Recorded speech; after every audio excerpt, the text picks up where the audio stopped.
Assalamualaikum, bertemu kembali dalam sesi refleksi terbimbing. Ibu Bapak calon guru penggerak, kita berada pada sesi kita merefleksikan kembali terkait pengambilan keputusan yang sudah pernah kita lakukan. Ibu Bapak, bagaimana kita mengambil sebuah keputusan terbaik terkait konsep-konsep yang sudah kita pahami sebelumnya? Marilah saksikan video refleksi terbimbing bersama saya, Marliza, CGP Angkatan 4 Kabupaten Aceh Utara. Sejauh mana konsep-konsep yang saya pelajari pada modul ini? Yang pertama, ada strategi yang menarik, yakni 439. 4 dimaksudkan adalah 4 paradigma yang terjadi pada situasi dilema etika. Di antaranya, yang pertama, individu melawan masyarakat. Yang kedua, rasa keadilan melawan rasa kasihan. Yang ketiga, kebenaran melawan kesetiaan. Dan yang keempat, jangka pendek melawan jangka panjang. Serta kita juga mengenal 3 prinsip pengambilan keputusan, yaitu yang pertama, berpikir berbasis hasil akhir. Yang kedua, berpikir berbasis peraturan, dan yang ketiga, berpikir berbasis rasa peduli. Dan yang tidak kalah menarik bahwa ada 9 langkah dalam pengambilan sebuah keputusan, yaitu yang pertama, mengenali bahwa ada nilai-nilai yang saling bertentangan dalam situasi ini. Yang kedua, menentukan siapa yang terlibat dalam situasi ini. Yang ketiga, kumpulkan fakta-fakta yang relevan dengan situasi ini. Dan yang keempat, pengujian benar atau salah. Nah, satu hal yang unik dalam pengambilan sebuah keputusan, dalam pengujian benar atau salah, kita juga harus melakukan sebuah pengujian benar atau salah. Di antaranya, yang pertama, uji legalitas, uji regulasi atau standar profesional, uji intuisi, uji halaman depan koran, dan uji panutan atau idola. Selanjutnya, dari ke-9 langkah tadi, yaitu langkah kelima, pengujian paradigma benar lawan benar. Yang keenam, melakukan prinsip resolusi. Yang ketujuh, investigasi opsi trilema. Yang kedelapan, buat keputusan. Dan yang terakhir, lihat lagi keputusan dan refleksikan. Langkah-langkah tersebut kita akan bisa menentukan apakah kasus masalah dilema yang kita hadapi termasuk dilema etika maupun rujukan moral. Pengalaman pribadi saat harus mengambil sebuah keputusan dalam kondisi dilema etika saat itu, sebagai seorang guru sekaligus sebagai seorang wali kelas, ketika melakukan sebuah penilaian, saya harus membantu siswa saya yang mendapatkan nilai di bawah KKM lebih dari 3 mata pelajaran dikarenakan dianya tidak ke sekolah selama 3 bulan berturut-turut.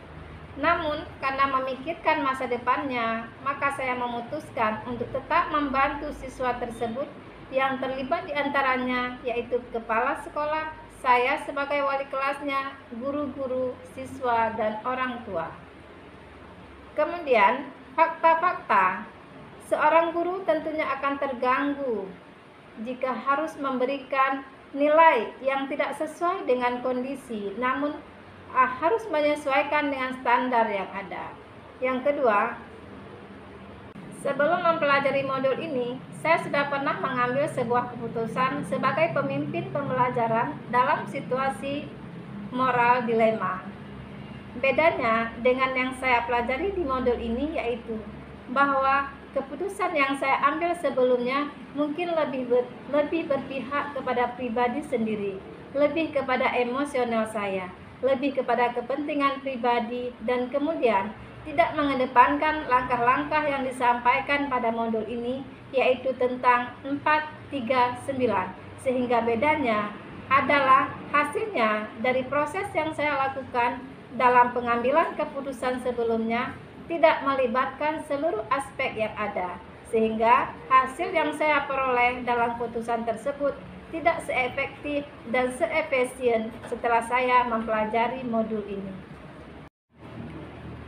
Dampak setelah saya lebih memahami sebagai seorang pemimpin pembelajaran, saya harus bisa mengambil sebuah keputusan yang tidak tergesa-gesa. Saya harus bisa mempertimbangkan berbagai hal dengan menggunakan paradigma dan prinsip yang harus saya gunakan, serta 9 langkah yang harus saya lalui dalam mengambil keputusan terbaik. Perubahan yang terjadi dari sebelumnya, saya lebih memberikan sebuah langkah dalam mengambil sebuah keputusan. Saya tidak lagi tergesa-gesa. Yang sebelumnya saya mengambil keputusan berdasarkan pada rasa emosional saya, berdasarkan pada kebutuhan pribadi saya, atau berdasarkan pada feeling pribadi saya, sehingga tidak terlalu berdampak yang positif bagi lingkungan saya. Dalam mempelajari modul ini, tentunya sangat penting bagi saya, terutama ketika mengambil sebuah keputusan di mana seorang guru atau pemimpin pembelajaran yang erat sekali dalam pengambilan sebuah keputusan. Yang kedua, bagaimana kita menjaga hubungan dengan individu lainnya, dengan rekan sejawat, stakeholder, dan siswa-siswi kita, di mana dalam hubungan tersebut seringkali terjadi konflik. Dengan mempelajari modul dan konsep tentang bagaimana cara mengambil keputusan pembelajaran yang benar, maka akan bisa terbentuk sebuah keputusan berdasarkan pemikiran, bukan dasar pada emosi sesaat, berdasarkan pada feeling pribadi sendiri. Hal yang akan saya lakukan agar modul-modul yang telah saya pelajari ini berdampak pada rekan dan lingkungan kerja saya. Yang pertama, saya akan menerapkan konsep-konsep yang telah saya pelajari. Dari penerapan itu, akan saya coba menganalisis untuk mengambil sebuah keputusan yang efektif dan efisien, serta cermat dan tepat. Kemudian saya juga akan mencoba berbagi praktik baik kepada rekan-rekan kerja saya, terutama pada rekan-rekan kerja yang mengalami sebuah dilema etika dalam permasalahan baik pribadi maupun mahasiswa kita. Selain konsep pemilihan keputusan, ada 2 hal penting menurut pendapat saya yang benar-benar harus kita pelajari sebelum mengambil sebuah keputusan. Yang pertama adalah sosial emosional di dalam diri kita. Kita sebagai pendidik dan seorang pengambil keputusan harus bisa mengontrol emosi dalam diri kita, harus bisa menerapkan kesadaran penuh hingga bisa memutuskan atau mengambil keputusan yang baik. Yang kedua adalah bagaimana kita menerapkan keterampilan coaching, bagaimana kita berkomunikasi, dan bagaimana kita mengeksplorasi kekuatan dalam diri kita.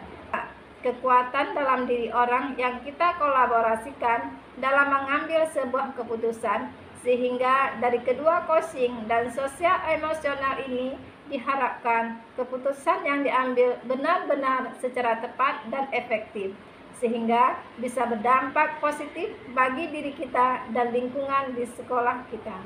Sebagai seorang keturunan Aceh, tentunya erat sekali dengan nilai-nilai kebajikan yang ditanamkan dalam diri saya, terutama dari orang tua saya, dan yang paling melekat dalam diri saya ketika orang tua saya mengatakan, "Jak belek tapak, duk belek punggung," yang artinya kemanapun kita mengayunkan langkah kaki, maka kita harus menjaga diri, menjaga kehormatan keluarga, menjaga sikap dan tingkah laku sesuai dengan budaya kita, dan jangan mudah terpengaruh dengan budaya-budaya luar yang tidak sesuai dengan kearifan lokal budaya leluhur kita.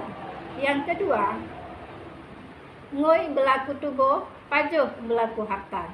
Artinya, dalam bertutur kata, kita harus selalu menjaga lisan dan etika dalam bertingkah laku. Maka kita harus menyesuaikan diri dengan kondisi kehidupan kita. Janganlah berlebihan, baik dalam berbicara maupun di dalam berpenampilan. Awai but dudo pike telah oake kupu lengguna, yang maksudnya adalah mari kita harus berpikir terlebih dahulu dalam mengambil sebuah langkah untuk menentukan keputusan, tidak ceroboh dan tidak tergesa-gesa, sehingga kita bisa menghasilkan keputusan yang terbaik. Maka oleh karena itu, Bapak Ibu, dengan adanya nilai-nilai kebajikan ini memberikan energi positif bagi saya bagaimana arti sebuah keputusan berdasarkan pemikiran yang sehat.